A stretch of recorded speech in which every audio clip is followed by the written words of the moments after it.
Hello, my fellow page turners, and welcome back to the channel. I'm Matthew, the man with a hat who reads, and it's book haul time. Book hauls, as I've said before, are my favorite videos to watch because I love seeing what everybody else is excited to have in their collections, and they're also my favorite videos to make because I love showing off what's in my collection. And this was a bit much, but we went way overboard this last 2 months, man. This is my book haul for May and June 2022. And yes, I know June is not over yet, but it is for me buying books and getting books because I have gone way overboard on this stuff this month. And I need to stop now. Because I don't know where I'm going to go with the books I have now, to be honest. So we're going to just... And I don't have just books because I recently celebrated my birthday and I had a bunch of other bookish items. So we're going to be going all over the spectrum here. So starting off, I've told about her before. She is so good to me. She's too good to me. She went just completely nuts on stuff for me. And I'm going to start with that. So one of the first things she got me was a hat. And well, yeah. Book nerd. I don't know if you can read it very well or not. I think it's perfect for book haul videos. So from now on in book haul videos, I'm going to be wearing the book nerd hat because what better thing can you have for this? And she also got me a couple t-shirts. One was a Harry Potter and the Goblet of Fire t-shirt, which I didn't grab here, but it's literally just the cover on a shirt. But then she also got me this one. I don't know if you'll be able to read it very well or not, but it says... I closed my book to be here. I closed my book to be here, which I wish I could wear this to work, but unfortunately they want us in uniform at work, so I can't wear it to work. But I really would love to wear this at work. But I can wear these. That's right, Hitchhiker's Guide to the Galaxy socks. And yes, they say don't panic on them. So these I will be wearing to work at some point because this is fun. I mean... Like I said, she spoils me too much. And if that wasn't enough, she also got me a book. Now, she had notes on it here. And it's like, I know you already have this book, but you don't have this book. So this is, of course, Jim Butcher's Changes. Jim Butcher is one of my favorite authors, and this is one of my favorite series of all time. And I actually got her into reading these. And I have them all in the mass market paperbacks. But she's like, you don't have this book. And I'm like, I know where this is going. And it went exactly like I thought. It is indeed signed by Mr. Butcher himself. She went way over the top on me. She spoils me too much. She really does. And I'll probably never read this edition of the book because it's too nice. I have to keep it nice. But thank you so much to her. She is fantastic. I know she's watching this, or she'll be watching this at some point. And yeah, she spoils me. She really does. She's way too good for me. All right, as I said, it was birthday month, so I also got some books from some other people in the family. I've been trying to get a hold of the Dick Francis paperbacks for quite a while. Dick Francis, of course, wrote a lot of mysteries. I think he wrote like 40 of them in his life, and then had wrote a few more with his son. And I have almost all of them, but there was some I still didn't have, and my mom found me 3 of them. We have 4 Kicks, which is a nice UK edition. It's kind of got a funky cover going on here. Not exactly sure what that is on the cover, but The Danger and To the Hilt. Now, if you don't know, Dick Francis wrote a lot of mysteries, and they all are kind of centered around horse racing. So they all have very similar themes involved, but they are a lot of fun. And I'm trying to get all of them because it'd be just nice to have a whole full set, you know. Then my sister found me this one, and I don't know, it's a guide to the Star Wars universe, illustrated throughout. And I said to her, I said, you know, this is probably a collector's item because of it being 1984, I think it said the publication was. Yeah, 1984. So I said, it's probably so far out of date that it probably literally just covers the original trilogy. So I like, this will be really interesting just to look at and read, just to see how much of the stuff actually was used or is just in passing, mentioned in passing. You know, it's very much going to be a fun time, I think. I can't wait to break into it. It probably won't take me long. I mean, it's literally like a encyclopedia type deal, like a dictionary, whatever you want to call it. And that was all for gifts. Now, I do have one other thing that's not a book, and then we'll get into all the books I bought, because I bought too many, like I said. But I did find a Funko Pop of Bram Stoker. So, you know, I'm going to be using him. He'll be in the videos in the background somewhere, especially if it's like a horror title. I'll put him in the background somewhere, and he can be sitting there. So you'll see him once in a while. And if you see him, it'll most likely be if it's a video with a horror theme or a review video. All right, so we have here 1, 2, 3, 4, 5, 6, 7, 8, 12, 13, 14, 15, 16, 17, 18, 19, 20, 21 books that I bought over May and June. It was a lot. It was too much. And only 5 of these came from May, so we'll start with those first. So in May, I was down to a thrift shop and found this book on in the store's selection of books, The Last Equation of Isaac Severy by Nova Jacobs, a novel in clues, it says. I don't know a lot about this. I had never heard of it, but it says about it being a dazzling and imaginative literary mystery about a mathematician who leaves his last equation to his adopted granddaughter. The problem is she doesn't know where it's hidden. And so I thought, okay, I'm not huge on math type stuff, but it just sounded interesting. I mean, well, here, I'll give you the synopsis. Why not? That's what the video's here for, right? Days after famed mathematician Isaac Severy dies in an apparent suicide at his Los Angeles home, his adopted granddaughter Hazel, owner of a struggling bookstore, receives a letter from him. In it, Isaac alludes to a secretive organization that is after his final bombshell equation, and he charges Hazel with safely delivering it to a trusted colleague. But first, she must unravel a series of confounding clues Isaac hid in a copy of her favorite novel.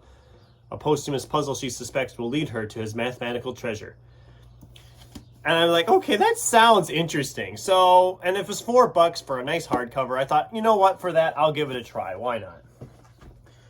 And as I was going up to the counter to get that book, on my way out, I found the first book in the First Law trilogy from Joe Abercrombie, The Blade Itself.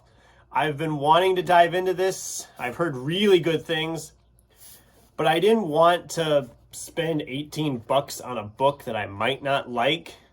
So I thought, if I could find a copy of it cheap enough, I would try it, and I will read this, and if I enjoy it, then I can go get 2 and 3. I won't feel as guilty about it. I hate paying a huge amount of money for a book that I don't keep then, you know. As to when I will get to this, I want to finish The Witcher first, because that I've got practically all of them now. I guess I got 2 to go, because I did pick up the Tower of Swallows when I was in this. After the thrift shop, I went to BAM, picked up the Tower of Swallows, and I have 2 more of these books to get for my collection, which I believe it's that's Sword of Destiny, Lady of the Lake, and Season of Storms. So I'm going to try to get this series finished yet this year. That's my goal, and then maybe I can tackle into Blade itself or whatever. Then while I was also at BAM, I checked out their clearance corner. I found a book from Isaac Marion called The New Hunger, which is a prequel to Warm Bodies. I remember liking Warm Bodies. I'm not sure how the prequel will be, but it's not very long, and it was $1. So I'm not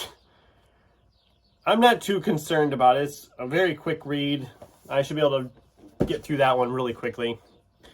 And then I found a copy of Clive Barker's Books of Blood. I've been wanting to try more Clive Barker. I read his novel, Great and Secret Show, and I didn't love it. I thought it was way too long and whatever you want to call it. I thought it was too much. But this is more of a short story collection. I think I can get into this a lot better. And I will probably try to stick that in with October of Horror. Not that I have, because, you know, I have nothing to read in October for October of Horror. Okay, so then in June, if I got everything sorted here.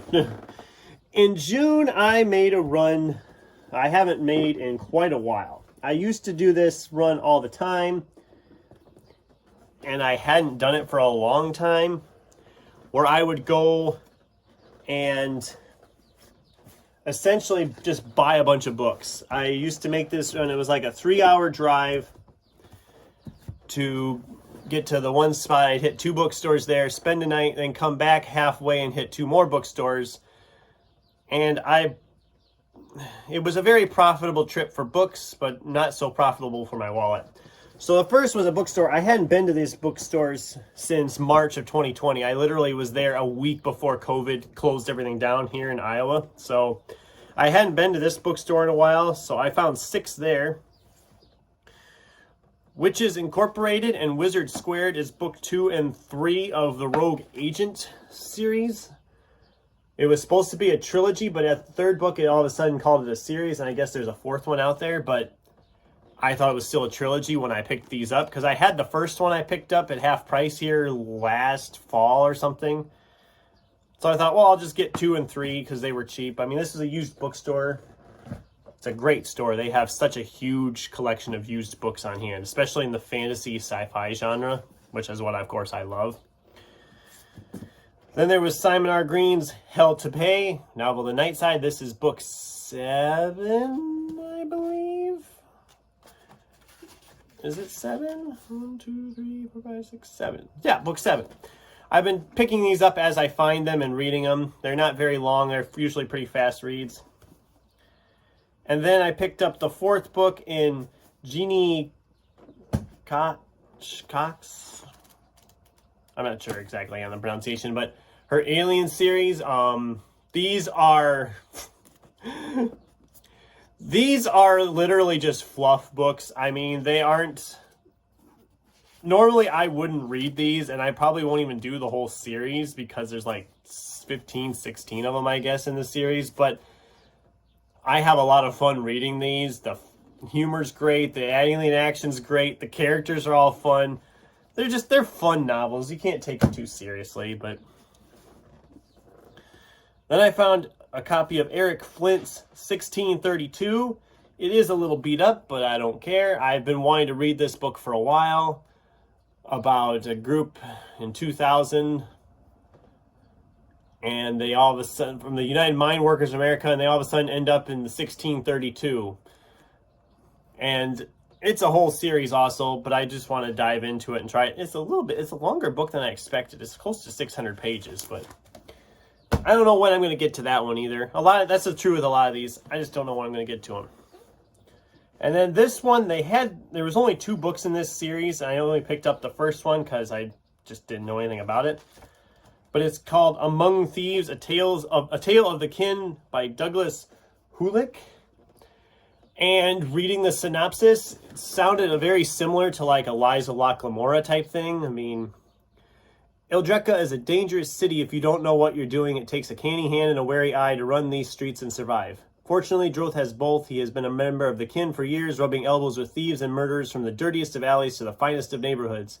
Working for a crime lord, he finds and takes care of trouble inside his boss's organization while smuggling relics on the side. But when Droth's boss orders him to track down whoever is leaning on his organization's people, he stumbles upon a much bigger mystery. There's a book, a relic any number of deadly people seem to be looking for. A book that just might bring down emperors and shatter the criminal underworld. A book now inconveniently in Droth's hands. And it sounded fun. It sounded very similar to Locklamora, which I enjoyed. And I don't know when I'm going to get to this. Hopefully I want to get to it this summer because I might make that trip again this fall. And then if it's still there, I can pick up book 2, or I can just order it from Amazon. I like the bookstores. I don't like going and everything on Amazon. Then I went to a BAM down there, and I found, was that where I found this? Yeah. I picked up this book because I was hearing a lot about I should try Brandon Sanderson's fantasy, and I wanted more of a standalone instead of the whole series type thing to start with. So I found Warbreaker. I can finally tackle this one at some point. Again, I don't know when, and again, it's a thicker book. A lot of these are thick. I got a lot of thick books. I really didn't need to do that, but whatever. So then I traveled back in their couple bookstores. I found this one at Barnes & Noble finally, Red Seas Under Red Skies. So more Loch Lomora type stuff. Speaking of, again, I don't know when I'll get to this, but I will at some point be tackling back into that series. Okay, and there's Half Price. Got more books here. These two I know I won't keep, but I read the first one when I had it and then got rid of it, but I did want to finish off the series. And that is Kevin Kwan's China Rich Girlfriend and Rich People Problems. I read Crazy Rich Asians. I thought it was fine, but it's not a book I think I'll revisit very often. So I let them go. I don't think I'll ever read those again anyway. And that's probably what will happen with those two. I'll read them and then stick them back in. Then I picked up Robert B. Parker's Family Honor. I've been wanting to read more of his stuff, and this sounded like the first in a series that I thought maybe I'd try. I heard someone somewhere say something about this was one of the better ones. That wasn't one of his bigger series, so I thought I'll give it a shot. Why not? Price was right, so what do you do? Then we have Ray Bradbury's The October Country Stories. I've been reading through some of Ray Bradbury's stuff for a while now, and this was one I hadn't read, so, you know, that always makes it a good thing. A lot of people have talked about this book, and this is Madeline Miller's The Song of Achilles. I found this one at half price for a really nice price, and I finally picked it up. Yeah, the library, my local library had the ebook copy available, but there's like 100 and some odd people waiting for it, so I figured I could wait 7-8 years to get it because that list keeps getting longer, or I could just pick it up for this and read it when I get to it, and that's always good. Then we have M.R. Carey's The Book of Kali. This is the first, and I believe it's called the Rampart Trilogy. I'm a huge fan of Carey's stuff. This was, of course, also at half price. I picked it up. I thought, I'll give it a try. Look, it looks brand new. It looks brand new. I found a hell of a good deal on this one. Hopefully I like this, and if I do, I'll be picking up 2 and 3. Again, don't know when I'll get to it. I need to get Witcher finished first for fantasy stuff. Then last book haul, I believe, I had Constance Verity, The Last Adventure of Constance Verity, that I said from A. Lee Martinez that I was going to get to because I really like his stuff. Well, here I found the sequel, Constance Verity Saves the World. So I have the first 2 books. I think it's a trilogy. I think there's another one out there in this series, but I don't remember now what it was called. But I will get to this at some point after I read the first one. Hopefully yet this fall, maybe. And finally, my last book. Quite a stack, I know. The last book here is Max Allan Collins' Corey's Blood. I have loved this series. This is supposed to be the last one, although he has said that a couple books before, so we'll see. But these are very fast reads. These are from Hard Case Crime, which you'll probably know them best for Stephen King's novel Later and Joyland, because those were his. You can't see them, but I have them down here below me, the ones I have. This is the 15th book in the Corey series. And when I read this book, I might just do a video highlighting the whole series. So far, even though they claim this is the last one, I will believe it when I see it. But, yeah, that is my book haul for May and June. I got way too many books, and I need to stop myself. I have no shelf control whatsoever. So, what did you guys think? Did any of these sound interesting to you? You want to hear me review any of these? What did you guys get in your May and June book hauls? Let me know in the comments down below. Thanks for watching, and until next time, keep turning pages.